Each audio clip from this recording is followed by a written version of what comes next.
Minority ಕೆಲವು ಮುಖಂಡರುಗಳು ದೊಡ್ಡ ಸಭೆ ಮಾಡಿ ನಾವು ಸುಪ್ರೀಂ ಕೋರ್ಟ್ನ ಮುಂದೆ ಹೋಗಿ ನಾವು ಭಿಕ್ಷೆ ಬೇಡೋದಿಲ್ಲ, ನಾವು ನಿಮಗೆ ಪಾರ್ಲಿಮೆಂಟ್ ಇದ್ದರೆ ನಮಗೆ ರಸ್ತೆಗಳಿವೆ, ರಸ್ತೆಗಳನ್ನೆಲ್ಲ ನಾವು ನೋಡ್ಕೊಳ್ತೀವಿ ಅಂತೇಳಿ ಥ್ರೆಟ್ ಮಾಡಿರ್ತಕ್ಕಂಥದ್ದು ಇದೆ. ಇದಕ್ಕೆ ಯಾವ ಕ್ರಮ ಈ ಸರ್ಕಾರ ಜರುಗಿಸಿದೆ? ಗರಿಯಾನ್ದವರ ಬಗ್ಗೆ ಏನು FIR ಆಯ್ತಾ? ಮತ್ತೆ ಇನ್ನೇನು ಹೇಳ್ತಾರೆ?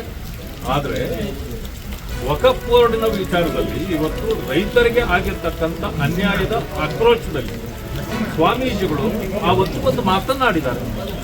ಅದಕ್ಕೆ ಅವರು ಪಶ್ಚಾತ್ತಾಪವನ್ನು ವ್ಯಕ್ತಪಡಿಸಿದ್ದಾರೆ. ಇದರಿಂದ ನೋವಾಗಿದ್ದರೆ ನಾನು ಕ್ಷಮೆ ಕೇಳ್ತೇನೆ ಅಂತಕ್ಕಂಥ ಮಾತನ್ನು ಹೇಳಿದ ಮೇಲೆ ಇನ್ನೇನಿದೆ?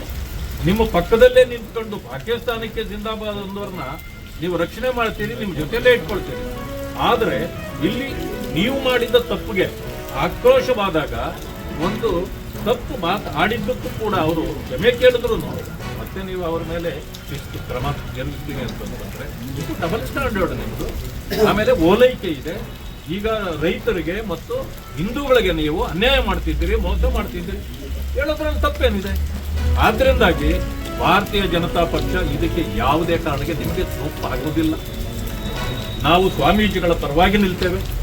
ಇವತ್ತು ನೀವೇನು ಅನ್ಯಾಯ ಮಾಡ್ತಾ ಇದ್ದೀರೋ ಅದನ್ನ ಜನತೆಗೆ ಎತ್ತಿ ತೋರಿಸ್ತಕ್ಕಂಥ ಕೆಲಸವನ್ನು ಕೂಡ ನಾವು ಮಾಡ್ತೇವೆ ಅಂತಕ್ಕಂಥ ಮಾತನ್ನು ಹೇಳ್ತೀವಿ.